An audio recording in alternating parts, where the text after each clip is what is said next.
But, so many people will tell you, "Oh, I have poor self-esteem because when I was a kid, people said this to me and that to me." It's convenient that we remember those things and not the positive things that also occur, obviously. But I think it's more important is to realize that self-esteem is earned. It's only earned by you with yourself. You're not going to get self-esteem because everybody praises you. Someone can tell you your whole life that you're brilliant, you're a genius, you're beautiful, you're handsome, and you not believe it. Someone can tell you you're a piece of crap and you're never going to become anything. And there's a part of you can say, "I'll show you," as many people have, and then they develop drive out of it, right? So it's really, self-esteem comes from doing incredibly difficult things where you pushed yourself. It's not virtue signaling. It's not telling people about it. It's what you know inside your soul is true. And the more you do things that are incredibly difficult, and especially things that are meaningful, meaning they're not just about yourself, the higher that esteem would be. I think the most important thing for self-esteem is to find something you care about more than yourself. As long as you're in your own head, the nature of the mind is reductionism, right? Good, bad, right, wrong, all those types of things. Of course, life is much more, many different hues than that. And so when you find something you care about, whether it's your kids or whether it's something, your job, your career, whether it's a mission you have, it's something you want to bring to the world, nonprofit, it doesn't matter what it is. If you find something you care about more than you won't be thinking about yourself all the time, and all your bullshit self-esteem shit just goes out the window. I mean, it's just, when I hear it, it's just so mamby-pamby BS. You can have crappy self-esteem and achieve a hell of a lot. Now, the real question is, what do you want? And I think if you want an extraordinary life, which my definition of that is life on your terms. Like, what's my idea? It might be different than yours completely. Some people, it's 3 beautiful children, a white picket fence. Some people, it's building a multi-billion-dollar business. Somebody else, it's writing poetry, right? So instead of looking for somebody else, it's like, okay, what do you really want from your life? And aligning yourself with moving forward towards what you really want. And I think if you can do that in a way that also you feel is serving others simultaneously, there's a sense of meaning in life that can't be replaced by self-esteem or praise or compliments or being nice to yourself. And I don't think it's bad to be tough on yourself. I'm pretty tough on myself, I'll be honest with you. But I'm much better at celebrating now. And I also realize being overly tough on yourself usually comes by making, comparisons that don't make sense. I remember I just was walking by and as I was walking here, a picture that reminded me of something, which was years ago, I was in Atlanta, Georgia. I was in my early 20s, like 23, 24, 25, and I was doing a seminar. And in those days, there weren't 15, 20,000 people. It was 125 people. I remember because it was the biggest seminar I'd done. I thought it was so exciting. And I give my heart and soul and, going 12, 13 hours a day. And on the third day, the rooms were so small, then I'd go by and look in everybody's eyes. I gave everybody a flower. I mean, I look back now, it seems silly, but it was really just, I wanted to make that connection. I want to make sure that they had made that shift. I was like so obsessive about making a true transformation happen. And earlier in the day, I got a phone call from a friend of mine who said, the boss, Bruce Springsteen, he was the biggest star in the world in those days. I loved him. And he's 4 blocks from you. He's at, the Atlanta Stadium there where the Hawks play. You just finish early and come over and you got to take it in. It was Christmas time. He said, it's going to be incredible. I said, I'd love to come, but I said, I just can't do that. That's if I finish somehow in time, it all happens. He's still on stage, I'll call you and see what's going on. So I finished the seminar. I don't know how long it was, almost 11 o'clock at night. But, Bruce usually does, especially at Christmas, he's like 3 encores. And so my buddy calls me and says, get your butt over here. He's doing a second encore. I think he might even do 3 if you get here. Get over here, see the end. So I sprinted the 4 or 5 blocks to get in, got in the stadium, couldn't find my buddy, but I got up into some high seats and I'm looking down and it was back when Clarence was still there. And, it was just the drive and the energy was incredible. The crowd was so engaged and he was doing Christmas songs and he ends with, Born to Run, and I'm like, I'm so into it. And about 3/4 way through the song, I got depressed. I'm like, what the hell? And what it was I was like, shit, what I'm doing doesn't matter. This guy's got 15,000 people here. I got 125 for 3 days. I mean, I'm not making any difference at all. And I was like, and I literally we were walking out and people born around, I was pissy inside myself, but I was feeling so great before this, but now I'm making this comparison. Right. And of course, you're never fair. You're comparing to somebody else's life that has a totally different path, a totally different experience. We all develop in different stages and different things. We all want different things. But what was ironic, though, the reason I tell you the story is It was like 4 years later, and there I am in that stadium, and I'm not doing this crappy little 2.5-hour concert, right? I'm doing 12 hours, and the crowd's going Screw crazy. You, Bruce. And I just like, it was humorous. You get to look back and say, you judge yourself too soon. And I can tell you a dozen stories like that with me. So it was so hard on myself. But eventually you wake up and saying, it's good to be strong with yourself, but beating yourself up just lowers your energy. And when your energy gets lower, you produce less, right? You don't have the same level of joy. You don't have the impact that you want to have, nor do you have the excitement that you really want to have. So I look at it, as something that it's worth earning your own self-esteem, but it's really not the secret. The secret is find something else you obsess about more than yourself, and you'll have a level of energy that will compel you over the long term. It's that tension, this interesting tension between balancing ambition and gratitude. Yes. And, this fear that, well, if I pat myself on the back too much, right, what if that stops the drive? It's coming from this place of fear, this fear of not being enough, this fear of failure. Yeah. I'm going to continue to disprove it. And I don't want to let up, because that's the only fuel that I know. Yeah. Well, I'm going to be 65 in a few weeks. So I have a little perspective on this. It doesn't mean it's the right perspective, but I think when I began with a fuel, which was like, I'm going to show them I had 4 fathers growing up. It's a pretty rough background. My mom was a very intense character. A huge part of who I am, I owe to her, because she challenged me so strongly. I became a practical psychologist to deal with things. Really loving woman, but when she mixed alcohol with prescription drugs, she was very violent, and I had to protect my younger brother, younger sister. So, I had these experiences early on that were so painful. And then she picked my 4th father out of the house. She's a fairly powerful woman. He went back east. He was the one who I loved the most. And then she chased me out of the house with a knife on Christmas Eve. Now, I know she wasn't going to kill me, but I wasn't going back in that place, And I remember coming out of the beginning, it was anger that drove me. I'm just going to show you type of thing. But that fuel doesn't last. And then the next fuel that people tend to use is, I got to succeed. But there's a little fear underneath that's driving them, which is like, what if I don't?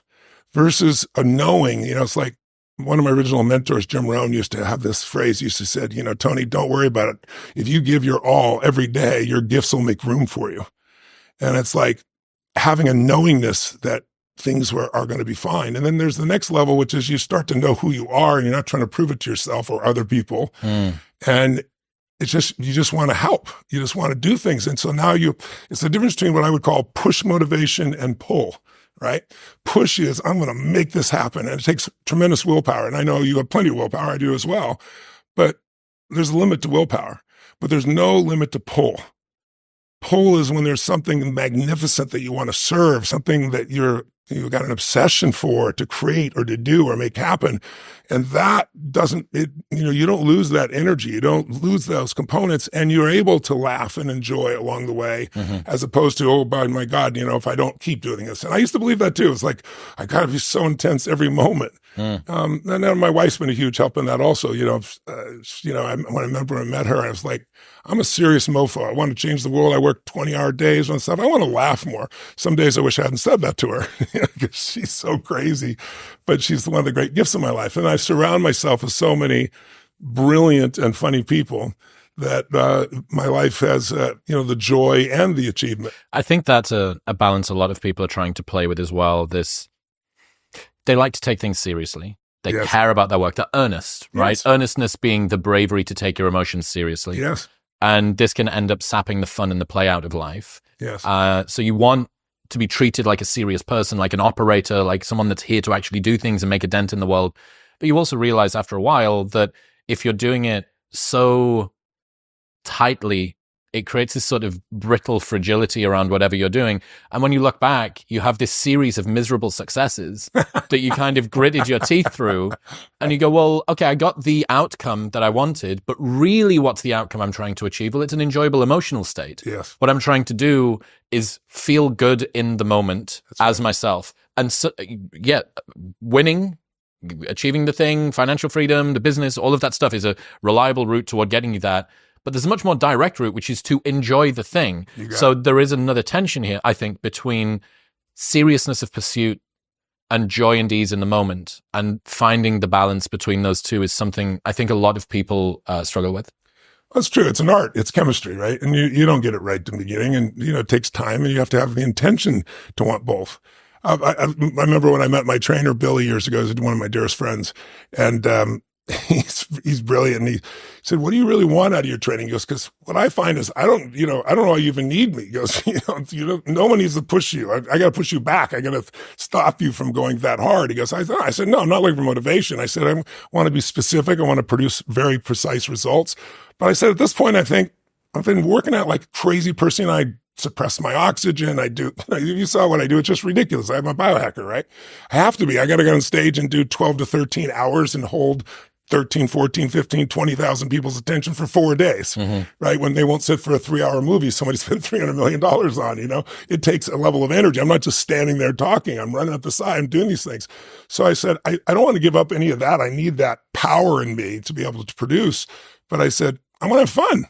He says, what does that look like? And I said, well, I don't know. I think, when I was a kid, I used to play racquetball. I said, maybe for the aerobic, instead of just running, maybe do something that's fun to do. And he goes, that's great. Let's do it. So we called around, no racquetball courts anywhere, but squash. Do you play squash? Yep. Yeah. So you can appreciate squash is awesome, and it's more strategic and a hell of a lot better exercise than, racquetball is. So I got into playing squash, and it was like, wow, it added a whole nother dimension. And then that led to, at this stage, if I go someplace and I'm going to be kind, which I want to be, it's not a 20-minute drive and 20-minute back. It's 20 minutes, in and out. I'm sure, pictures and, just connecting with people and taking care of them. And so, man, I don't have time for this. So that's how this happened down here. It's like I imagine there's a racquetball court somewhere near us, or a squash court. Squash court is just over there. Yeah, brilliant. So it's like, I came here and said, we're going to build this. But it's just like, so I built this whole place for fun. I mean, if you came here, you probably came by slide, I assume. My first delivery to a podcast via slide and gravity. Yes, correct. Yeah. So when we come to build this place, I said, the guy's saying to me, you got 25,000 square feet. You've used up all the space. Where are you going to do this? I said, down here. And he goes, what do you mean down here? I said, below the surface. He goes, no. The ocean's here. The intercoastal's here. You're below the water table. I said, well, have you ever been to Scripps Oceanography? You ever been to, the Atlantis Hotel? I said, yeah. I said, that's what we're going to do. He's like, oh, it can't be done. I said, what do you mean it can't be done? Other people have done it. He goes, well, you never get approved. I said, the mayor here, we're good friends. I'm sure people in the community like it. We'll get approved. And so it leads to a place of fun. We're sitting in the place of fun. We've got 7,000 square feet below the surface. No one knows it's here. It's below the water. We built like a submarine around the outside of this. And so we got squash courts and my bowling alley and all the stuff for my kids and my grandkids. And it's the play area. So I think it's also important to have environments that call out the play and environments that are convenient to pull out the play. You can live by the ocean. I used to live on the hill in Del Mar, California, and almost never went to the beach except when friends came and wanted to take them there. When you live on the beach, I'm on the beach every day. It's there. So it's like you can engineer your life to have more happiness. But I think the real challenge is thinking so hardly about being taken seriously just represents your fears, right? It's like, I think spiritual development, when people talk about spiritual, not religious development, spiritual development is the level of comfort you can have with just being your real self. And I think that's not an easy task because we all are trying to be something, but we already are that something we're trying to be. That doesn't mean you can't be better, but it's like accepting and appreciating what you really are. And instead of projecting, something else, takes a lot of pain out of your body, takes a lot of wasted energy out. It gets a lot of fears to just disappear. And I don't have an easy path for that. I think it's the hero's journey. What is it? Your life is ordinary and everything seems fine. And then something hits you and it's the call to adventure. It doesn't feel like a call. It feels like somebody in your family's got cancer. It feels like, COVID and somebody shut down your business, or, some issue that's happening in your relationship with your kids. But if you take the call and you go on the journey, you're going to meet some new friends. You're going to find some new mentors. You're going to you're going to battle with internal things within you and external things. But if you keep going, you're going to eventually slay your dragons and you come out the hero of your own life and you have something to share that isn't bullshit. It's not something you read somewhere. It's something you've lived. Something you want. And everybody can feel you've lived it because it's a different level of ownership, And then, by the way, as soon as you do that, it happens again. You're called on another journey. You have a new level of challenge that you need to go on. It just never ends, but it makes life really, really beautiful. Where focus goes, energy flows. It's corny, but it's true. right? In fact, maybe an easier way of saying it is, we don't experience life. None of us do. We experience the life we focus on. So in any moment, what's wrong is always available. So is what's right. So it's not about being positive. It's about being intelligent, right? You know, when you're in a totally negative state and the world's going to end, and there are people like believing that in the next 12 years, the entire environment's going to collapse and they won't have a child. You got to look at the impact of what you're believing, and you got to look at and say, where's my focus going? I can always be upset about something. I can always find something to be joyous or at least grateful for, which leads to joy. And I think it's having that, learning to discipline your disappointments, not allow them to grow and to move on and to use whatever life has given you. But to me, it's like, I think there's 3 decisions that people make every moment of their life. Now, I'm not saying they make them consciously. If you make them unconsciously, you have the same patterns over and over again. And usually they're not good ones, right? Sometimes they're good, but not usually. And I learned these really because I had an experience when I was 11 years old. I was my 4th father, and he got fired, and we had no money and no food. We were always poor, but I mean, we wouldn't have starved. We had saltine crackers and peanut butter, right? But when everybody else around you was having a big Thanksgiving dinner, it was pretty depressing. And my mom and dad were saying things to each other that once you say them, you can't take them back. And I have a younger brother, 5 years younger, and a younger sister, 7 years younger. So I felt like the parent almost. I'm trying to protect them. I'm only 11 years old. And what changed my life is this bang on the door. I go to open the door, and there's this guy, big guy with groceries in both hands. And he had a pot on the ground with an uncooked turkey. And he looks at me and says, "Is your father here?" And I'm like, just one moment. I'm just like, this to me was like Christmas, right? This is the greatest thing. It's going to stop the fighting. It's going to be incredible. So I go to my father and I say, Dad, there's somebody at the door for you. And he's yelling at my mom through the closed door that she slammed on him. And he goes, "You answer." I said, "I did. It's for you." He goes, "Who is it?" I said, "I don't know." They said, "They got to talk to you," right? And I had this level of excitement, like little boy excitement, like this is going to be the greatest thing. And my dad opens the door, and I'll never forget the look on his face. He got angry, which shocked me. And he said to the man, "We don't accept charity," before the guy even said anything. And he went to slam the door, and the guy had leaned in slightly, so it hit his shoulder, and it bounced off of him, which made my dad even madder. And then he said, he goes, sir, I'm just the delivery guy.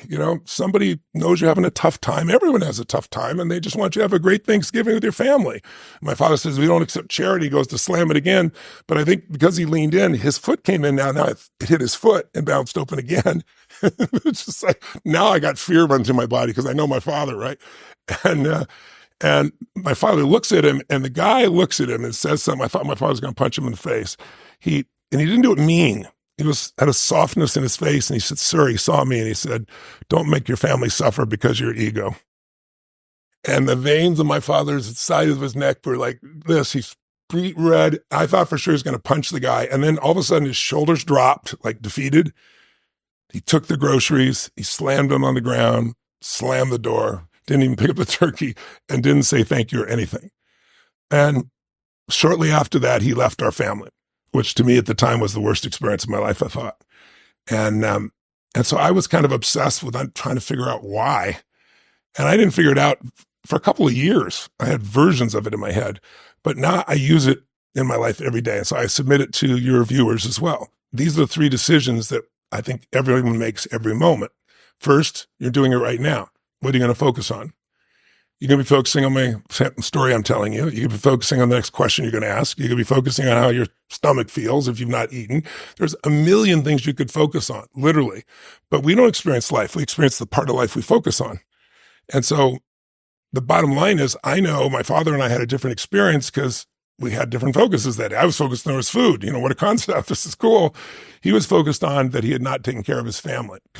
And I know that because, he said it about 20 times under his breath, and my mother echoed it, of course. The second decision, though, the minute you focus on something, your brain has to decide, what does it mean? And meaning is what creates emotion, and emotion is where your life is, right?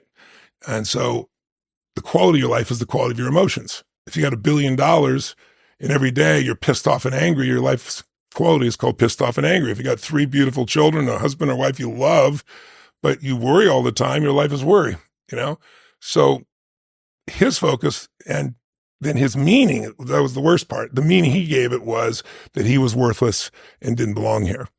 And that usually leads to the third decision, which is, what are you going to do? And like, if the meaning is something happens, you say this person is dissing me, disrespecting me, or is this person challenging me, or is this person coaching me, or is this person loving me? If you think they're dissing you, you're going to have a very different emotional reaction than if you think they're coaching you or loving you. And then, of course, that's going to change what decision you make. Because if you're angry, you're going to make a different decision than if you're playful or generous or whatever the case may be. So those three decisions control our lives. But so your viewers or listeners, I give them an opportunity to take a look at it, because there's some patterns that you can make some simple patterns and change your whole life of focus. So the first one is, and I'd ask you two questions for you. One, Chris, is, what do you think most people's answer to this question is? And the other is, what's yours, if you're ready to play. All right. It's real simple. We all have a pattern of focusing on what we have and at times on what's missing. Which one do you think most people spend more time focusing on, what they have or what's missing? What's missing? What do you focus more on? What's missing? Yes. It isn't something that comes, the focus on what's missing is not something that comes with someone who is a failure. It comes very much with people who are very successful. And the question then becomes, if you're always focused on missing, how can you sustain happiness? You're in a permanent place of lack. That's correct. So scarcity is there. So you'll have drive, right, to keep staying on the hamster wheel of achievement, but you're not going to see much fulfillment, not in a sustainable way. It's impossible. It has nothing to do with you or me, right? It's just software. And we got a soul. We're not software, but you run your software so often, you start thinking your mind is you versus my mind is a tool that I'm going to use. Or if I don't use it, it's going to use me. So the majority of people do that. And by the way, during COVID, that number exploded because so many things were taken from people. They were constantly focused on what's missing, and that produces nothing but pain.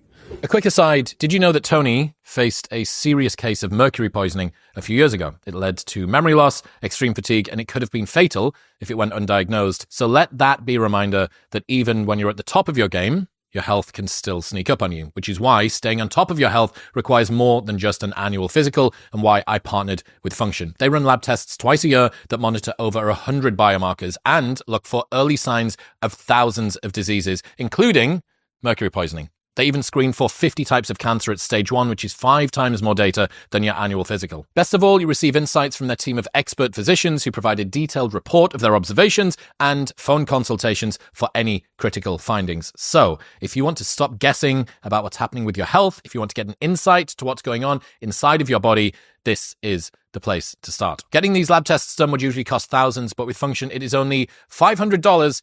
And right now, you can get the exact same blood panels that I get, plus bypass their waitlist by going to the link in the description below or heading to functionhealth.com/modernwisdom. That's functionhealth.com/modernwisdom. Second question, and I think I know your answer to this one. Which do you tend to focus on more? Which do you think most people focus on more, what they can control or what they can't control? And then which one do you focus more on? I think most people would probably focus on what they can't control. I'm an even balance, I would say, between the two. I'm working quite hard to try. I was going to say, you strive. It's part of your philosophy, right? To focus on what you can control, right? So that's part of the Stoicism, whole philosophy of Stoicism, right? So, but most people, you're absolutely right. Now, in my seminars, it's different because I got 15, 20,000 people ask that question, and the vast majority of them say they're focused on what's missing, but the vast majority of them say they do focus on what they can control. That's why they came. Mm-hmm. Why would they spend their money and time? They want to take control of their business or their body or their relationship, whatever the case may be. So they have a different belief structure. If you have both of those out of whack, you got some real challenges. Most people have at least one out of whack, which creates stress.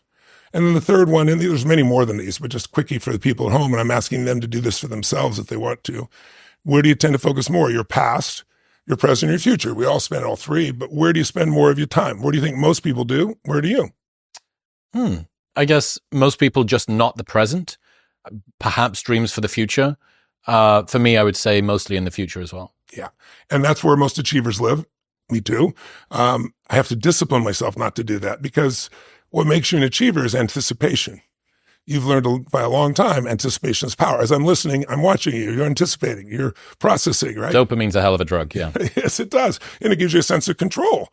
And there, also, if you don't anticipate, It's like playing a video game against a child. Now, you're a different generation, so you might kick the child's ass. I don't know. But my generation, I didn't play any video games. So if a child, is your nephew or your niece or your grandson, granddaughter, or your son or daughter, and you give them a gift, let's say, of playing a video game, you give them a new video game for Christmas or their birthday, what's the first thing to do? Oh, well, come play with me, Pops. Come play with me, Uncle. Come play.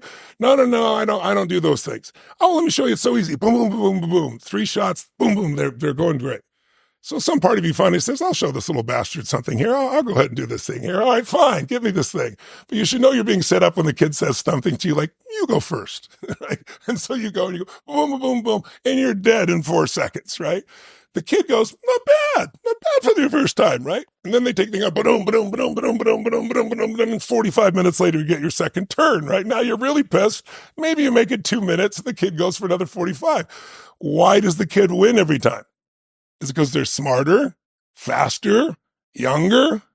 No, it's because they played this game before. They can anticipate the first bad guy's here, the second bad guy's here. You're in reaction. They're anticipating. So it has tremendous power. So it's addictive when you learn to anticipate. And it's also a great skill set for business, for life, and so forth. I always tell people, if you're running a business, you're always running 2 businesses, the business you're in and the business you're becoming. If you only focus on the business you're in, someone's going to replace you. If you only focus on what you're going to become, you're going to have the cash flow to be able to get to that place, right? So it's a very similar situation inside of where we are. So for each of us, most of us who are achievers tend to focus on the future, but all the joy is in the present, right? You can have some anticipation in the future and be excited about it. Most people's stress comes from either the past or the future. The majority of people spend a lot of time in the past, right? And the problem is you can't change it. And you can use it as a reference to me, and maybe for you, I don't know, I might project. You've probably come a long way in your life, is my guess. From Love Island to modern wisdom. Yeah, that's quite a journey. Tell me about that at some point. I can't believe that you did that bit of research. That was the thing that you dredged up. But yes, the typical trajectory from Love Island to this podcast. Yeah. Difficult. So there's been some growth in your psychology, and your spirit, and your soul, to say the least, right? So the contrast of remembering where you were and who you've become is probably a beautiful thing. But if you use it that way, but most people go back and they ruminate about the past, or they ruminate about a future that they can't control, and the present's there. So the goal is, ideal is fuel. An ideal fuel is a combination of the two. Present, that gives you that centered grounding, and anticipation for the future, the ability to bounce back and forth, is the ideal for people. So I'll give you an example to wrap this up. Do you know anybody who has, I ask this when I have an audience, giant audience, how many of you, I'll say, know somebody who takes antidepressants and they're still depressed? Yes. 90% of the room will raise their hand. How's that possible? Because first of all, 2 years ago, they did meta studies on the cover of Newsweek, and it said SSRIs do not work. Sugar pills work as well as SSRIs. Dancing to music was more effective by some huge margin. Yeah, you read the study. Yeah. We're still giving them to everybody. Doesn't make any sense. Should be salsa classes. It's just, but it's just, you think of the insanity of that, of us continue to do what doesn't make any sense. So I think, your question is really focus, bringing it back to the focus. I think if we make the right decisions, the first one is what we're going to focus on, and that's just a habit. You change anything. Take that person. Why is that person depressed still? Because all that drug does is numb you. And numbing doesn't deal with the issue. What's the real issue? You're constantly focused on what's missing versus what you have. You're focused on what you can't control. And there's 2 worlds, right? The external world, the internal world. We can't control the external world. We can influence it. We can't control it. If you think you're in control, you have a deep illusion. I went to Mexico recently. You and I were talking off the air, and I discovered I couldn't even fully control my bowels. It's not something I want to talk about, but it's like all the willpower in the world doesn't mean squat.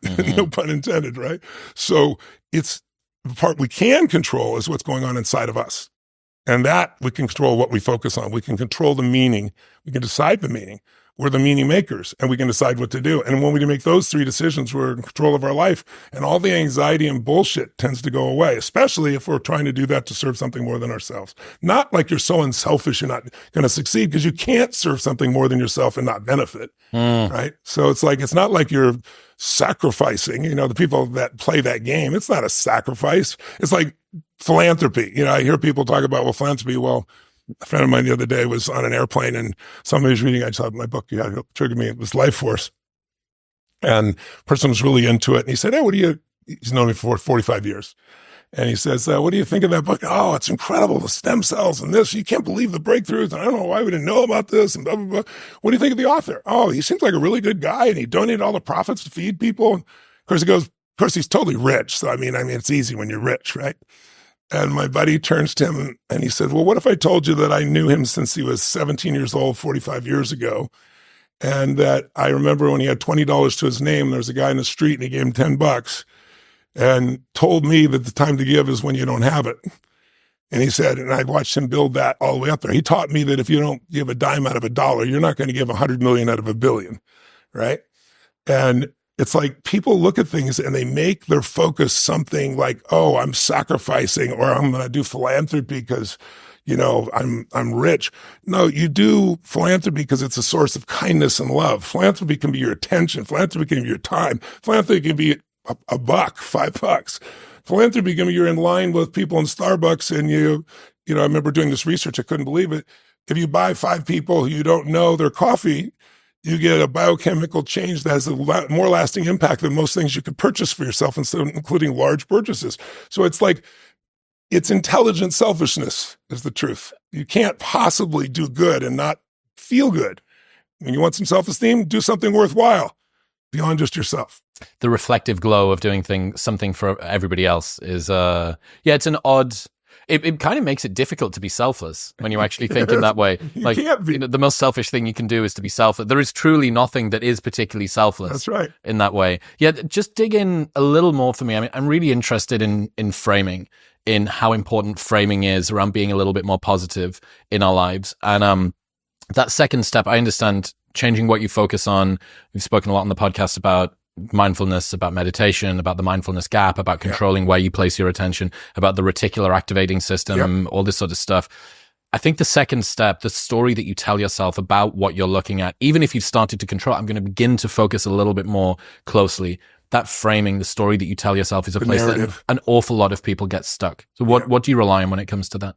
What do I rely on? What do you mean by that? In terms of a strategy, how is it that you try to tell yourself the best framing, the best perspective, the best meaning that you can? Well, I think, when you think about framing, I look at framing as three. I call pre-framing and reframing and deframing. Most people are familiar with the reframing. Reframing is you came up with a meaning and it's not so good. And so now you're going to change it, or you want to do it with someone else. You're going to influence someone and they have this negative frame and you're going to reframe them. That's a lot harder than pre-framing. Pre-framing is, well, I'll tell you a sample story to make it simple. Pre-framing is getting someone to focus on something, knowing in advance what you're going to focus on and giving it a meaning in advance before it happens. That's a lot easier than after it's happened. Because after it's happened, you have a meaning locked in to some extent, especially if it's something that's painful, right? So I'll give you a simplistic example. I remember one day I went and I lived in San Diego, California, and I had a helicopter and I was flying up to LA, and I love flying. And that morning I got out and I had a couple cars to choose from, and I chose this little Corvette I had in those days. Wind in my hair, I'm going to have fun. I drive, I fly to LA. I did this TV show and landed on the roof. It was so much fun. I didn't even have to go to the airport, and flew back. And I was just like in euphoria, having a blast, It was actually Bill Maher when he used to do his program up in LA. And then I got in the car, and it's getting dark and I'm driving and sure enough, I'm incorrect about things. The last minute, I traded out that car. That's right. My wife needed the car, so I traded out for the BMW 750iL. Why does that matter? So I'm driving home. The helicopter ride, that's not dangerous. I'm on the road, long winding road from the airport to the main freeway area. And I come to the stoplight and I'm on the phone chatting as I'm waiting, on the speakerphone. And all of a sudden I see these lights are coming really fast. And so then they get so fast, I was like, oh my God, is this guy going to brake? And before I could finish thinking the thought, at 65 miles an hour, the guy hits me from behind. He fell asleep at the wheel, right? So I can remember everything in slow motion. In those days they had to, your tape deck in there and it went flying past my head in slow motion. And I mean, everything changes when you're in that kind of an experience. I'm sure if you've ever experienced, you know what I mean? And all I remember is waking up and the fire people extracting me out of the other side of the car. And they're like, want to take me to the hospital? And I was like, no, I'll see my chiropractor in the morning. And then I woke up the next morning, I couldn't move. It was pretty rough. But the reason I tell you this story is eventually I got well and I need to go buy another car. Well, I never had the criteria before of safety. But that car, everybody told me that car saved your life. That car literally, if it wasn't the Corvette, it would have been. Just as well it wasn't the Corvette. Yeah, not just as well. I wouldn't be here if it was the Corvette. Wind in your hair, but your head's on the tarmac. Exactly right. So why did I tell you that? So I go looking for a car. So I thought, this BMW, that was a damn good car, but I want another sports car. I'm going to get another 750IL, but let me get a sports car to replace that Corvette. That, I want something that's sturdy and so forth. So the guy took me, whatever it was, 325i's, whatever they were calling those days. I forget what it was, stick shift. And he said, he got me in the car and he said, now before we go out, I want to tell you, I'm going to take you on this winding road. It's amazing. And, this is the ultimate driving machine. He said, it's not like your 750IL. Your 750IL, you don't feel the damn thing. He goes, when you get in this car and you shift into it, he goes, we drop into it, you'll feel the wheels catch into it and grab it. He said, you'll see this is the ultimate car. So what's he doing? He's pre-framing me because we're going to go through a construction area that's all beat up, right? So we go in the construction area and at 750, I wouldn't have felt anything, right? Just boom, smooth. But it was, and it's bouncing around. And even though I know what he just did, my brain's like, yeah, it is really digging in, right? If he tried to tell me after I'd done that, I would have thought, that's a piece of crap car because he pre-framed me. So I pre-frame myself. And the way I do it, I call priming. You're familiar with the principle of priming, right? So most of us think we're having our own thoughts. Most of our thoughts have been primed by the environment. So an example would be they did a study at Harvard where they took 4 actors, 2 men, 2 women. They had them rehearse doing the exact same presentation. And you'd be in a mall or a coffee shop or something, and they'd walk up to you, and they had a coffee in their hand, and they go, could you hold this for me for a second? And then they look down. They don't wait for you to say yes. And 98% of people take the coffee and they take out their phone, did something. And they say, thank you so much. And that's the whole interaction. But they rehearse the same facial expressions, the same movements. Everybody's the same. They go out and they do this. One variable. Half the people, they gave them hot coffee. Half the other people, they gave iced coffee. 15 minutes later, somebody comes by with a little checkboard here. And they go, excuse me, I have $20 here. There's no scam here. We have this really important study. We're under a tight timeline. Would you give us 1 minute of your time for $20? You just read these 3 paragraphs of the story and answer these 2 questions. They read the story. And then the question is, how would you describe the main character of the story? How would you describe them? Well, interestingly, the people that given hot coffee, 81% said the person was warm and genuine. The people given iced coffee said the person was cold and uncaring, and it's the exact same story, the exact same ratios, 81 versus 80%, just to give you an idea. All they did was 15 minutes earlier have something that framed them, as you would say, right? So it happens all the time. It happens, if they did a study where they took IBM and they took Apple, and they did a little creativity test for someone, and they did 2 things. They'd have them look at the IBM logo and then take the test, or the Apple logo, and then they did their commercials. And a commercial for Apple back in those days, you was think differently, right? 22% higher score if they looked at either the Apple logo or the commercial on the exact same test, no other criteria difference, to give you an idea. So you can test so many things in this area. So I get up every morning and my first discipline, I'm not a meditator per se. I don't know anybody good at not having any thoughts. But I thought I want to prime myself. That's my goal. So I do a breathing pattern, like a, breath of fire type of thing to change my physiology for just 2 minutes. And then I do 3 things and I do it for just 10 minutes because my view is if you don't have 10 minutes for your life, you don't have a life. And I want to prime myself so whatever comes into this world, I have the best chance of handling it really well. And I'm training my nervous system. What's the emotion I want to train? Gratitude. Why?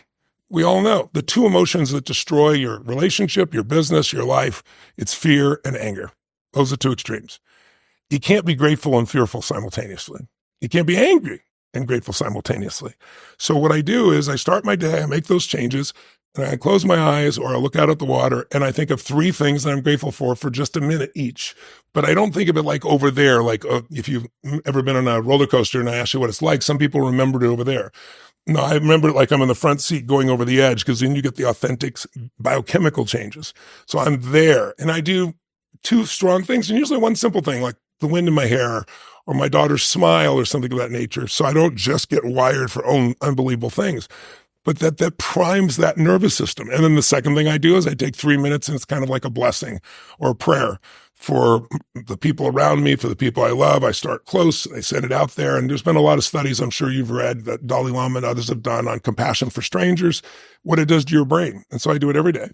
And then the last 3 minutes I call 3 to Thrive, where I focus for a minute each on something I really want to make happen.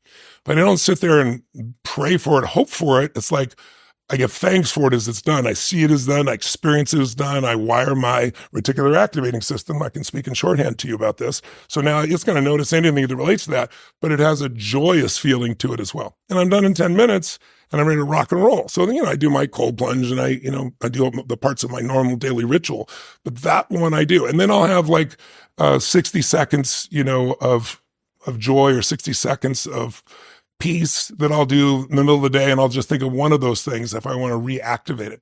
But that pre-frames me, right?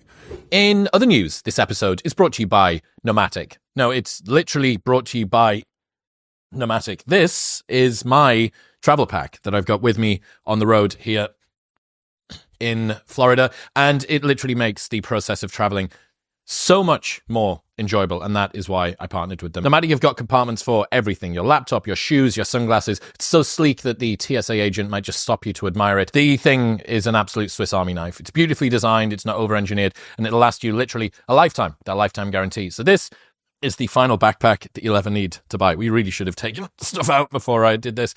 Anyway, you can return or exchange it within 30 days for any reason. So you can buy a new bag, fill it with possessions for an entire month, and if you don't like it, they'll give you your money back. Plus, they ship internationally. Right now, you can get 20% off everything I use and recommend from Nomatic by going to the link in the description below or heading to nomatic.com/modernwisdom. That's nomatic.com/modernwisdom. But then I also have certain beliefs. We all have beliefs that pre-frame you or not. And one of the core beliefs I developed over the years was just that I think everything happens for a reason. I think there's a higher purpose. I think it's my job to find it. I think that life happens for us, not to us, but it's our job to figure it out. A lot of times I feel like something's happening to me. So I'll give an example. It's like not being fed as a child. I've fed, 10 years ago, I decided I'd been feeding people my whole life since I was 17, 2 people, 4, 8. I built up a couple million people a year. My foundation fed 2 million. I fed 2 million. And then I was writing this book, Money Master the Game, and I'm interviewing Ray Dalio and Carl Icahn and Warren Buffett and, all these multi-billionaires. And Congress had just cut food stamps, which they call the SNAP program now, by $6 billion. It means every family would have to give up a week's worth of food unless people like you and I showed up. So I called my team and I said, how many people have fed in my lifetime? And they said 42 million. And I was like, wow, I was thrilled. It wasn't the number I knew. And I said, what if I did that in a year? What if I did as much as I've done in my whole life in a year, 50 million? And what if I did 100 million a year? What if I did 100 million a year for 10 years and did 1 billion meals? And I did it in 8 years with Partnership to Feeding America. And it's like, when you do that, when you produce a result that seemed impossible, then what's next gets even bigger and even more available, right? It just expands. You're pre-framed to be able to do even more versus reframe. And so now, because of the war in the Ukraine, most people don't realize it's the breadbasket for Africa. So there's about 11 nations that are on the verge of famine. You'll never hear about it in the news. No one cares. And then you need fertilizer. 50% of the world's food supply comes from fertilizer. The WF doesn't want you to use it because of the environment, but you need it. And it's in Russia and it's been cut off. So I talked to Governor David Beasley, who's the head of the World Food Program, brilliant guy. Actually, MBS put us together one day. He said, you two are feeding the most people I know. I want to put you together. And I said, how big is the problem? And he said, Tony, normally you'd be in a position where, maybe there's, 8 million people that are on the verge of starvation. He goes, this year it's 350 million. And he goes, and no one's doing anything about it. And I said, so how many meals would we need over the next 10 years to make the transition till we get sustainability? He said, you need 10 years. I said, what would it be? And he said, I don't know, Tony, maybe 50, 60, 70 billion meals. I said, let's do a 100 billion meal challenge over the next 10 years. I said, I did 1 billion. I wasn't a billionaire when I started. I said, you're going to get blessed by doing these things. I'm sure I can find 99 other people somewhere in the world that do this. And when I went to do it, I was shocked because I had pre-framed myself this would be easy, right? And I went to somebody, without mentioning names, who's a brilliant philanthropist and a beautiful man who's helped me when I did my billion meals. And he said, well, Tony, how much is that going to cost? I said, well, it cost me about $100 million over 10 years. You're doing 100 million meals a year for 10 years. And this guy's worth about $20 billion. And he said to me, that's beyond my pay grade. And so I had to kind of reevaluate. But because I kept pre-framing myself, this is a must, this is not a should, it's not a reframing job, I just came up with a different plan. And I'm really proud to tell you, we did 30 billion meals we just announced in our first 2 years. And we're on track this year to be at 60 billion. And what seemed like an absolutely impossible task is there. There is another skill besides pre-framing and reframing, deframing. Deframing is when you destroy the frame of reference. So in business, one of the things you have to know is I believe it's my privilege to serve people, but I also believe it's their privilege to be able to learn. And that's not an ego thing. It's just it's a mutual privilege, meaning I got to earn the right to be able to serve you. And you got to be a reasonable person for me to want to serve you too. And I made a change in one of my events, is 20 years ago. And one of the things I did is there was a 14-day program and the world changed. And so we brought it down to 10 days. I think it was 12 days to 14 in those days. And I had some open days with some stretches and things. It was a very intensive program. But I was I need to make it tighter so people can commit the time and come. And I figured out how I'm going to add even more value, how I'm going to make this even more useful. So I did. And there's this one woman who went crazy and she started attacking me and called my offices up and said, I want my money back. And I'm going to tell everybody else Tony Robbins is screwing us and everything else. And my team was all freaked out. And I said, no. I said, fire her. I said, what? I said, fire her as a customer. I said, you call her, because it's not her first event. She knows how incredible things are. She wouldn't be coming to this 14-day event, 12-day event. I said, if she's going to say that, first of all, I'm happy to give her money back. We have a money back guarantee on everything.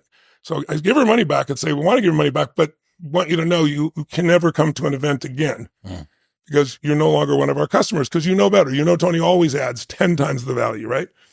Long story short, this lady starts fighting to stay on there. My staff couldn't believe it, right? Because you deframed it. You took away the frame of reference. You destroyed it, right? I said, no, you don't understand. No, I have a right to come. No, you don't. I have to earn your respect. I got to deliver for you. You got to deliver for me too. You're not a customer anymore and you can't come here. The lady, it was in Hawaii. She flew to Hawaii and demanded to see me as the program's going to start. You have to let me in this program, right? I said, if you want to make a public apology for what you've done, I said, that'd be acceptable to me. I said, but you knew better. You just did this to get attention. And I said, so I bought back your seat. And I told you to send us any of your friends that want their seats back. I said, we need the seats. We really did, right? And so that was the end of it. And it gave a lesson to everybody on my team. And I try to teach it to business owners. Not everybody's your customer. I'm not the right person for everybody. You're the right person for everybody. We have unique styles or approaches. And so we're not here to try to please everybody. We're here to try and they're thinking it through. They think that if I understand this, then it'll just happen. It's absurd. If you're good at something, you've trained it into yourself. I'm fortunate enough to own several sports teams or pieces of sports teams, and I have, championship drinks, all these sports. I wanted to be an athlete, so I relived it in a different way. But, the Golden State Warriors are one of the ones I have a piece of, and I've got a chance to work with them their championship seasons, work with the players, and it's been totally fun. But you look at somebody like Steph Curry, and you see this guy, shoot the ball from almost half court, trumping on the side of his thing, and he doesn't even look. He turns around and just waves because he knows it's in already, and there's swish, and the crowd goes crazy. And people look at that and go, he's unbelievable. He's unbelievable. He's unbelievable. He's the greatest three-point shooter in history. There's no one like him. But what they don't pay attention to is that isn't like a little gift, right? He shoots 500 shots every single day, never less than that, 7 days a week, for more than 15 years, his 15-year professional career. He's been doing it since before he was in college. His dad really trained him. So think of that, 3,500 shots a week, 168,000 shots in a year, 2.52 million shots in his 15-year NBA career, so he can make 3,600 people that are really interested in being not even 1/10 of 1%. Pre-frame, reframe, and deframe. I tell people references. You get rewarded in public for valuable. And if somebody wants your training of your nervous system to do things is what really matters most. And you can't just be in your head. So I believe, to answer your question, the reason I still do events is that an event provides, first of all, immersion. you can learn a language a little bit at a time. And, you ask most people, unless they live in a place where they have to use the language and they learned another language in high school and college, they don't speak it anymore. They don't remember 10 words. But if you wanted to learn Italian and you had the time and money, I just drop you in Italy, drop you in Rome, and pick you up 4 months later. There is zero question you're going to speaking Italian because you're seeing it, feeling it, breathing it, doing it. So that's why I do 12 hours a time, 4 days. And people think it sounds insane, but it's only insane if you're not enjoying it. And people love it, even people that get dragged there, because we engage all their senses, not just their head. And so when all your needs are being met simultaneously, time flies. It's like a minute can feel like an eternity when you don't like what's going on. Hours fly by when you're really having great experience. So I believe the environment where we produce that much energy produces it. Now, when COVID happened, I'll give you a good example. Suddenly, I'm used to doing stadiums all over the world, and the first one I get is a phone call from Gavin Newsom's office in California. I'm about to do a program in San Jose, San Francisco for 14,000 people, and his office calls and says, "We're really sorry, you can put 100 people in the stadium." I'm like, we got 14,000 people. That's not possible. So my whole thing is, okay, screw that. We're going to Vegas. They'll never shut down Vegas.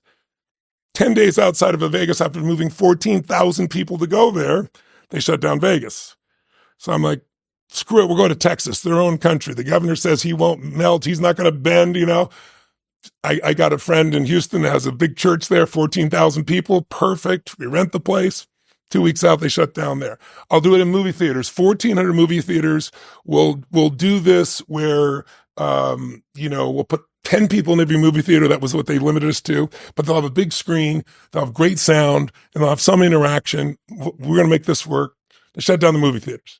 So I built the studio, and I did something I wouldn't have done anything without necessity, which was like, I need to reach people where they are right now, because I don't know how long they're going to be stuck at home. This goes way beyond business. I got plenty of companies, plenty of money, but it's like, how do I serve in this time? And so I was like, okay, I'm gonna do a seminar where there's no money involved, because what's in the way? Money, travel, because most of the people just fly to another country to see me, that kind of thing. And even time. I want to give them immersion, but not enough that it's overwhelming to them.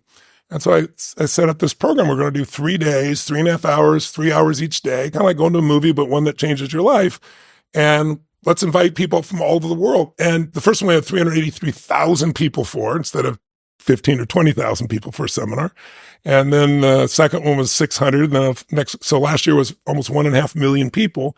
And I'm doing one again this year. And I'm super excited about it. It's one of the reasons I want to do your podcast. I want to get the word out, because I know you have a lot of young men in your audience that are looking to create a meaningful life, take things to another level.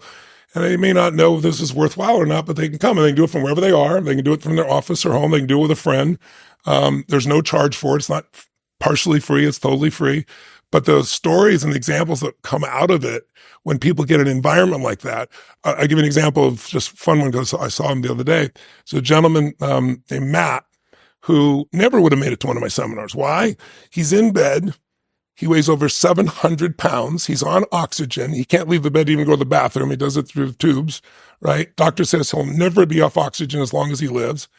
But we're using Zoom, and so I'm interacting with people live all over the earth. And the one thing I ask for is, I don't ask for money, but I ask you to do an assignment each night and put it on Facebook. And then I'm up all night watching all these, because it's so compelling to see how people's lives are changing. So I saw this guy, so I brought him on the next day. He's in the bed. He's watching on the screen because it's free and he doesn't have to go anywhere. He can do it. Might as well make use of it. He got so inspired. He says, I want to get out of this bed. Doctor says I can't do this. I said, well, let's chunk it. What are the first steps? First, we got to get some upper body strength. And I said, what do you got nearby? And he had like this thing you hang coats on. So I said, we're going to start with that, right? So he's in bed doing this little thing. And I said, I'll tell you what we're going to do. I said, you're going to sit down, you're looking for the timeline. But I said, if you can get this done in the next 4 months, where you can get out of bed, go to the bathroom, make it into a car, I said, I'll fly you to my event. We'll walk on fire together. We'll have this experience. He's lost now over 300 pounds. 325 was the latest number. He's inspired everybody in the community that's there. He drives a car now. He fell in love with a lady, and so I sent him my resort in Fiji so he could go celebrate and everything else. He's got a completely different life. He would have never done that in a million years. So it's my way of saying, yes, I can bring the event to you, which I didn't believe before. I didn't believe I could do that. But now we'll start at 10 a.m., let's say, in Florida here to do, let's say, a 4-day seminar that I'm going to do. And we have people from 193 countries participating, and we got 30,000 people instead of 10 or 15 or 20,000. And it's already midnight in Sydney, Australia, and I go 13 hours. So they're going to be up from midnight to 1 PM for 4 days, and we lose 3% of the people. So I found that environment can work as well, because we've learned how to, when people go to a ball game and they get shown on the screen, we know how to keep everybody so engaged. But I also get to see them, Chris, in their home, how they live. I get to see them with their dog and with their kid. I watch the sun rise and set while I'm still speaking, and what their level of focus is and where they go. And I can call them and say, John, what are you doing right there? I don't know the person's name in a live seminar, right? The guy jumps up, and I have these giant screens. I built this 50-foot high building with 20-foot high LED screens, 0.67, highest resolution in the world. I can see every pimple, every move, everything on you. So that environment is more powerful to me than just self-directed. But some people are self-directed. They say, screw you, I don't need that shit, and I do it on my own. I believe that too. So a book or a tape or something is there. But I find it accelerates the experience massively, because it's like going to, a game and there's 1,000 people in the audience, or there's, 50,000. I mean, emotions are contagious. Somebody yawns, oh, don't do that. You start to yawn, right? Or somebody laughs and you start to laugh. So I love using that dynamic as an accelerator. Before we get back to Tony, let me guess. You wake up in the morning, you brush your teeth, you get dressed, then you walk out of the door. Congratulations, you've achieved normal. But what about being normal plus hydrated, which is where Element comes in? Element contains a science-backed electrolyte ratio of sodium, potassium, and magnesium, with no sugar, no coloring, no artificial ingredients, or any other BS. It plays a critical role in reducing muscle cramps and fatigue. You're going to throw more at me? Whilst optimizing brain health, regulating appetite, and curbing cravings. This is why I've used it every single morning for over 3 years. It's why Element's used by everybody from Dr. Andrew Huberman to Dr. Mike Israetel. And this orange flavor in a cold glass of water is a beautiful, sweet, salty, orangey nectar that I've started my day with for as long as I can remember. And I'm going to keep talking about it because I genuinely feel the difference when I'm hydrated versus when I'm not. And you should too. And they've got a money-back guarantee where you don't even need to return the box. So it's completely risk-free. So you can buy it. And if you don't like it for any reason, you just get your money back. And you get a free sample pack of all 8 flavors with your first box by going to the link in the description below or heading to drinklmnt.com/modern wisdom. That's drinklmnt.com/modern wisdom.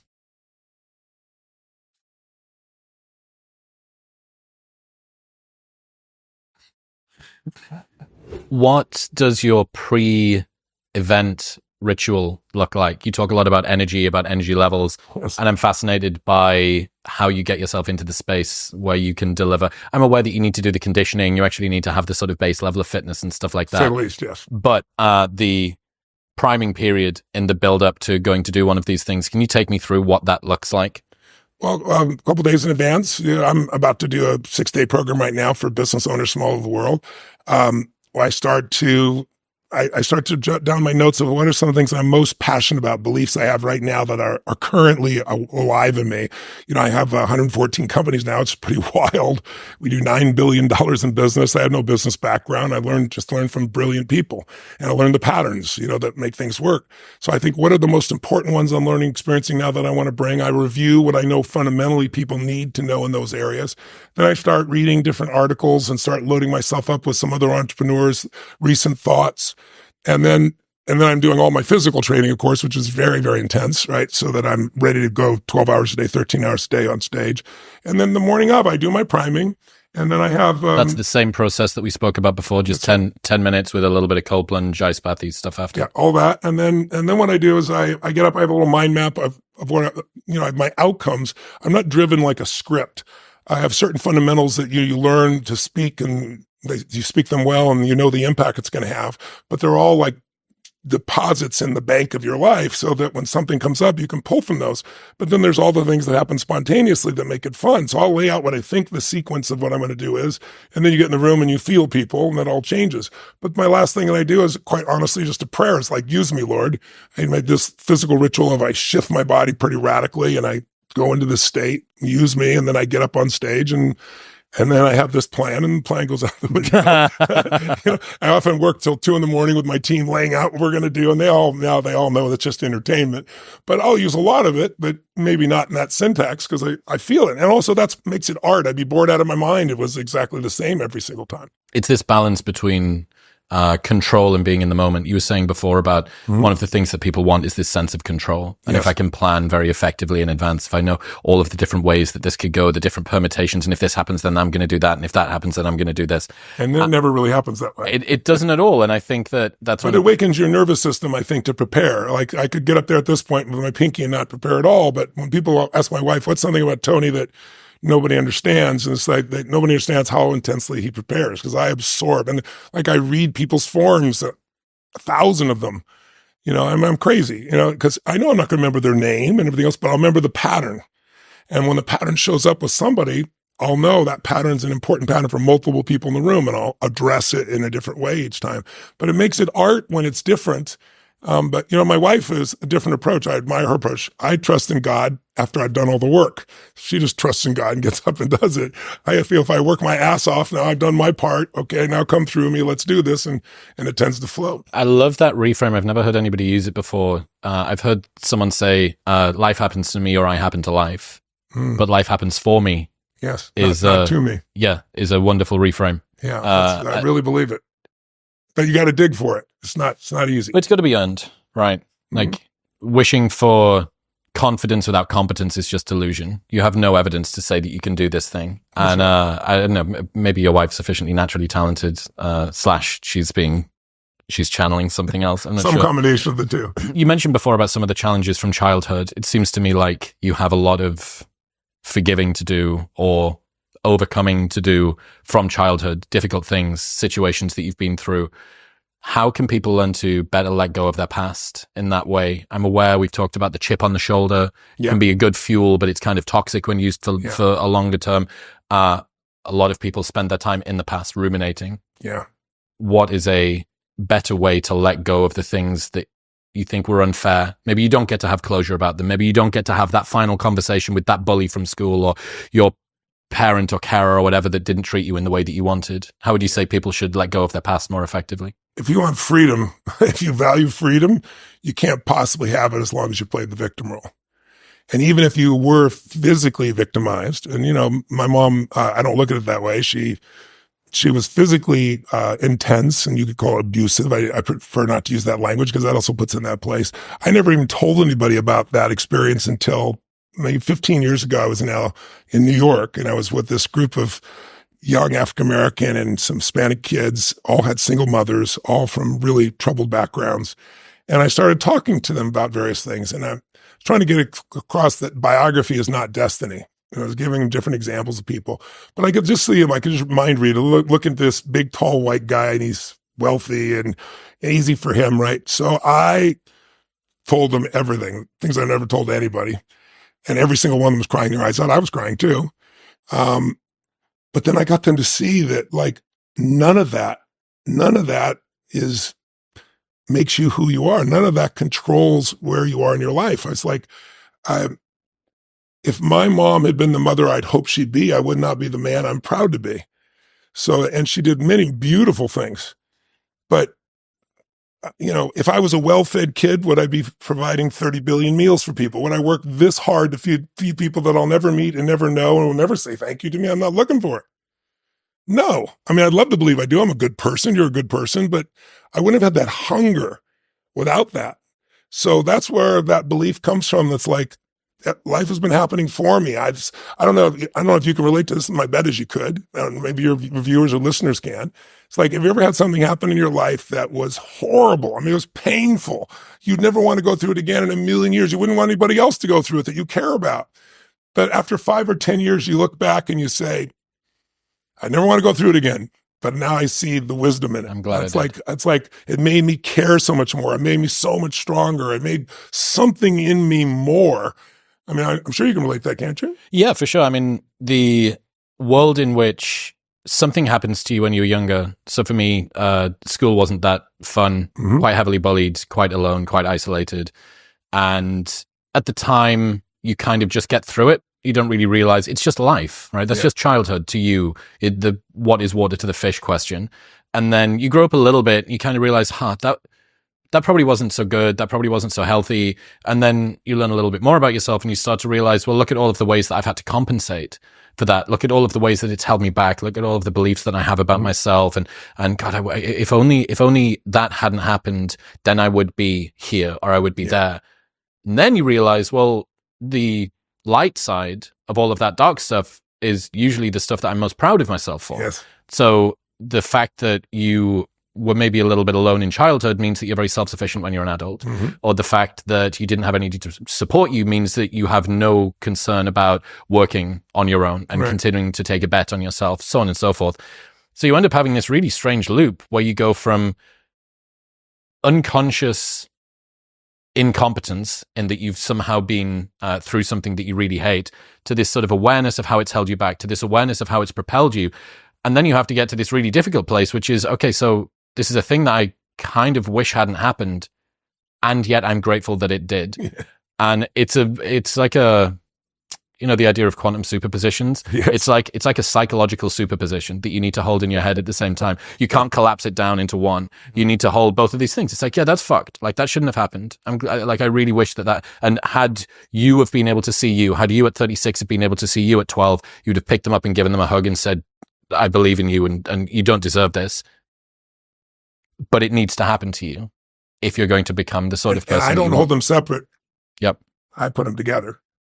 And when you put them together, all you have left is the truth. And the truth is it had a higher purpose. It was meant to be. Now, I don't believe like everything's meant to be. I think situations are meant to be, and then it's our job to choose how we're going to use them or be used by them, right? I think that's the difference. But I think there's nothing to forgive. I know there's nothing, like people say this, but you have so much to forgive. F that and forgive. There's nothing to forgive. I mean, it's like if I get to a deeper truth, a deeper spiritual truth, a soulful truth, it's all like soul contracts. Like, so we're all here for something more than ourselves.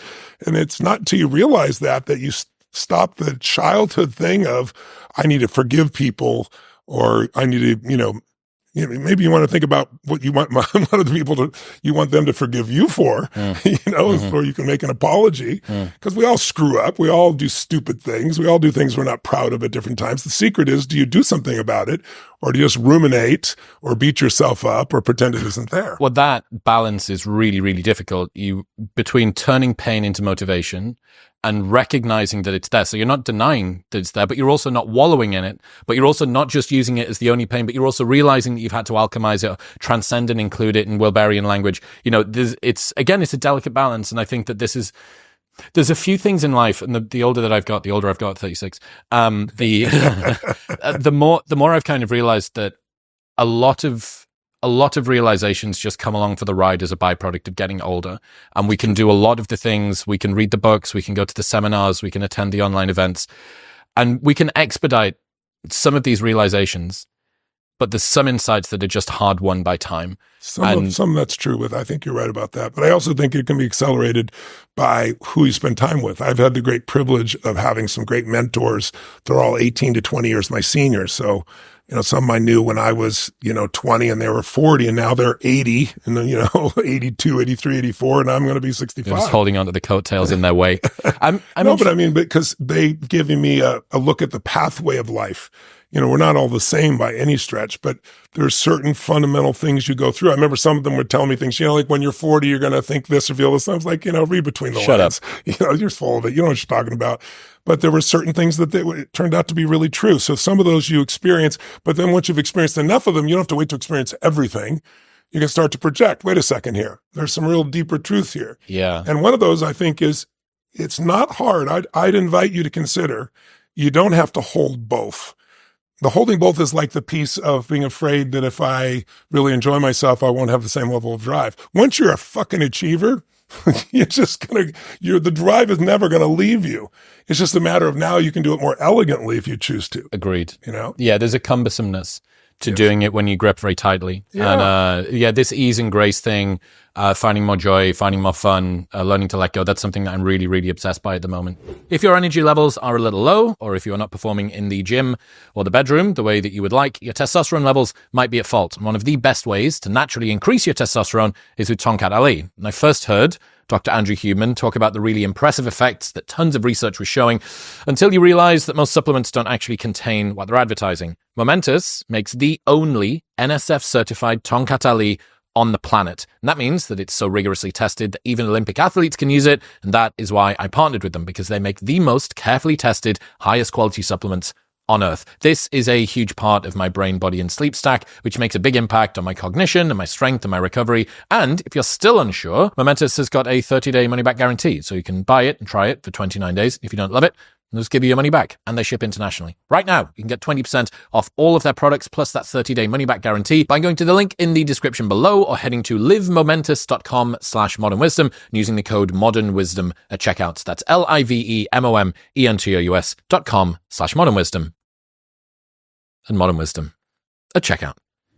I'm interested, you mentioned there about your the amount of work that you put in, reading these forms, the preparation that you do for all of these different events, and even with the alchemy that you've done, letting go of things from your past and the way that you've turned it into a version of you that you're incredibly proud of. I'm interested in how much peace you have in life, whether you would say that you are, how often you're able to access peace with all of the things going on. It was the most peaceful, most happy stage of my life by far. I look at things in terms of seasons. I remember in early 90s, I interviewed, I don't know if you've read The Fourth Turning. Did you read that book by chance? No. Oh my gosh, please read it. I think you'll find it really valuable. I was coaching President Clinton. And in those days, I also coached Gingrich. I was on both sides of the aisle because I'm an independent, right? So I want to help both sides. So I left literally the president, and he had this book. And I was reading it was a big, thick book. It's, what's the other one they have? It's basically 500 years of American history, Anglo-American history. And it was written by the same guys that wrote The Fourth Turning. And I asked him about it, and he told me a little bit about the patterns of generations and how they work. I was fascinated how it shapes history. I go to Gingrich, who's a historian, and the same book is there. And so I grabbed the book, and then The Fourth Turning came out a little bit after that. It was one of those throwaway books, at a discount. And I love those books, because they're contrarian. And I picked it up. It wasn't popular, and I read it. And it's a book that basically describes that history has patterns and seasons to it, just like everything has seasons. So I look at it this way. Maybe a simple way to explain it is, I have 5 kids and 5 grandkids. I have a 50-year-old daughter, and I have about to be 4-year-old daughter in a couple of months. So I have quite an extreme group. And I think about my youngest daughter or my grandkids, and even for my kids, but most of them are adults now. And I think the world is changing so much, nanotechnology, obviously algorithms, AI, all the things that are coming, robotics. The change, we're at the base of unbelievable transformation. We're going to see more change in the next 5 to 10 years than in the history of humanity. And that's not an exaggeration. Well, there's going to be a huge number of jobs that are disrupted from that. And listen, 200 years ago, 85% of America was a farmer. Now it's 4% and we feed the whole world because of technology. But that happened over a long period of time. We're going to see changes like self-driving cars. There's several cities where they're operating right now, right? Ubers and so forth. How long is it going to take before every truck and every taxi will be there? Well, that means every Uber driver, every taxi driver, who's going to hire a truck driver who can work 8 hours a day? You got to pay for the health care, and they complain and crash sometimes. And crash, where you're going to have a 24-hour day that better insurance, and you get to depreciate the asset. I mean, these jobs are going away. That's 8 million jobs in America. That's as many jobs as we lost in 2008 when the crash was happening. So, and no one's preparing for it. So I remember talking to Obama about it. It's like, this is coming, He goes, well, Tony, I said, has anybody got a plan? Are we going to educate these people? This is going to be social disruption, right? He says, well, we've talked about, the payments, what's it called? UBI. And I said, yeah, but the UBI, it'll never be enough money because once they adjust to it, it'll be more. And UBI doesn't give anybody meaning. There's a fascinating couple of studies that you probably caught that came out in the last 6 months about that. It's really not good. No, I know it's not good. The outcomes are really, really, well, you really can predict that. Well, you don't have to be brilliant scientists to figure that, right? It's like a decade ago, and a bit of human intuition would have taught you that. Yeah. But the point is, they said, what's being done? He goes, well, we think it's going to take a lot longer. It'll be fine. I mean, it's not. So how do you arm yourself or your kids for a world of such change? You have to learn rapidly. And so you need 3 skills. You need skill number 1, to be able to really recognize patterns. You're very good at that. I'm not throwing, stuff your way. I watched a couple things you're doing, and you do your homework, and you recognize patterns, you utilize them, you recognize them in yourself, which is one of the things I respect even more, and you use that to improve yourself, right? But when people are fearful, when they have anxiety, it's almost always because they don't recognize the patterns that are happening. Because if you recognize the patterns, things are very predictable. What looks like chaos is just because it's not been a pattern you've seen before. Like if you look at history as an example, he's like, this has never happened. You hear people talk about, we've never been this divided as a country and all this stuff. It's such bullshit. And there was a civil war. What's that? There was a civil war. Yeah, there was a civil war, but there's a little sheet I brought down. Do you have that little sheet? Can I borrow this? I'll just read you this because I thought it's entertaining. I showed this in an event the other day. This is 2 placards from a photograph of them or reconstruction of them from John Adams versus Thomas Jefferson. They're running for president, right? So let's see how divided they were. This placard says, if you elect Thomas Jefferson, murder, robbery, rape, incest, and adultery will be practiced throughout the land. Are you prepared to see your dwellings in flames, your female chastity violated, or your children writhing on the pike? This is what Adams wrote about Jefferson. It makes like Trump's Hitler sound pretty kind, almost. Jefferson says about John Adams in the placard, it says, John Adams is busy importing mistresses from Europe or trying to marry one of his sons to the daughter of King George. He's a hideous hermaphrodite character with neither the force or firmness of a man nor the gentleness and sensibility of a woman. These are our founding fathers, right? So it's like, you're so full of shit. Like when you say this has never happened before, it hasn't happened in your lifetime. Because the cycle, if you study 1,000 years of Roman history, which I've done, 500 years of Anglo-American history, there's patterns that happen about every roughly 20 years. And the patterns are predictable. So think about this. This is why you want to learn this. If you can recognize patterns, the fear disappears. Second skill, use the pattern. When you know what the pattern is and you use it, now you have mastery of something. Now you can do better than most people in that area. So I interview all these people, the best investors in the world. They're all different, but I recognize the patterns that are in common. And when I'm done, my billionaire clients love it. And the average person can learn from it because the patterns are fundamental, right? If I want to learn the piano in the beginning, I have to learn probably somebody else's patterns that have figured it out. That's how I learn. But if I use those patterns over and over again, I'll eventually get to I can do the third skill, which is pattern creation. Now you have an amazing life. Now you're not managing your circumstances, you're the creator of your life. But you have to first recognize them so you're not in fear. And then here's an example.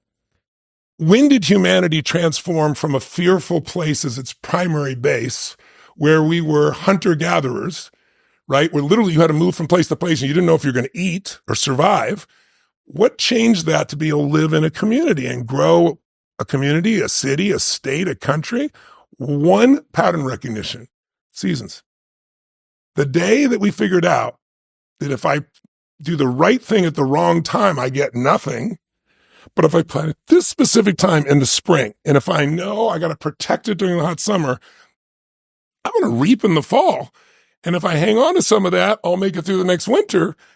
That changed humanity completely. One recognition. And most of us don't have that recognition of the season. So here's a season for you and your audience to consider. What season are you in right now? Because human life has 4 seasons, if we want to call it that, as an oversimplification. 0 to 21 is springtime. What do you know about springtime? Is it hard to grow during springtime? Things grow automatically in springtime. If you start a business in springtime, you're going to think you're the business genius. No, you're just in springtime. Everybody's optimistic. Things grow easily. It goes. It's an overall theme. It lasts about 17 to 20 years on average. And then we exhaust that emotion. It's like even good emotions get exhausted. Do you ever smile so much your face hurt? Right? So it's like you need variety. So then we go into a different season. We go into the summer, which tests you. It's hard. It's more difficult. And then if you make it through that time, you get to reap. And if you make it through that time, you get to be tested again. So it's always, we get easy times and tough times. Why is that important? Well, 0 to 21 is your springtime. Some of us had to go work at 7 or 8 years old, but we're still protected. If there's a war, you didn't go to war, right? Someone fed you most of the time. You're primarily being poured into education, information. So it's a pretty easy time. Then you go 21, 22 to 42. That's your summer. That's your testing period. And I think that's the period that you're coming to the end of. And that testing period, by the way, all the studies show it's the most unhappy time in most people's lives, because you start out feeling you're invincible. Right? You learned all this stuff and you're like, I don't know if I believe all this crap I was taught. I'm going to do this myself. I'm going to be president of the United States, a multi-billionaire, and have 100 relationships simultaneously, and everyone's going to be happy. And you believe this shit, right? Then by the time you're 35, you're like, oh shit, man, one relationship I'm having a hard time with. And oh my God, I got divorced, or oh my God, I'm not president. So you're not so invincible. It humbles you, but it also makes you grow, because that stage of summer, you're basically the soldier of society. In fact, if we go to war, that's who goes to war. 22 to 42, a little bit younger, you get the frame. And then if you're in business, you're the soldier. But if you're growing in those first 2 seasons, then you're going to enter your power phase. And your power phase is basically 43 to 63. And again, some people get there at 36. Some people get there at some other time, but you get the range. And in that range, it's like, you can do more with your pinky and get it done than, I'm sure you've experienced this in your life, mine too, than when I work 22 hours a day. Now, I still work 22 hours a day, but now I run 114 companies, not 2, and I can do 9 billion, not 100 million, it's a different game. And so, it's very rewarding. And it's when you really enter your power as a person, if you worked hard in the spring and the summer, then you reap in the fall. If you didn't, you weep in the fall, right? Then eventually, I can tell you this because I'm there now, and I never would have believed it. So I want to plant the seed, the possibility, and my friends, I'm going to say out there, who are also young men, and I think that's mostly your audience, what I can see, who are driven and hungry and want to be their best selves and don't want to settle.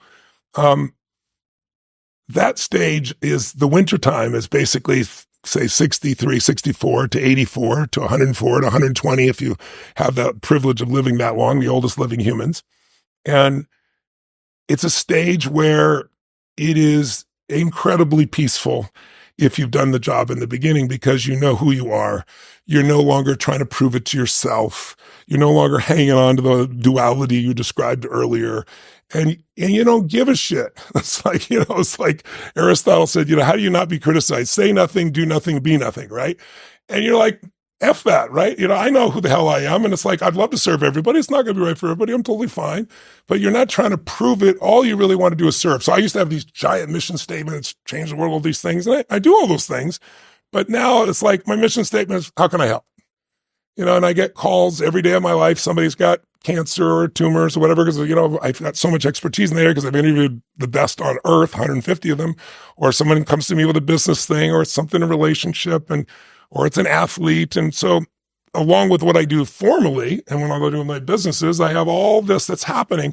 And then I have my family, and you have friendships that are 40 years old, 45 years old, people you've done business with for 30 years, if you've done it right.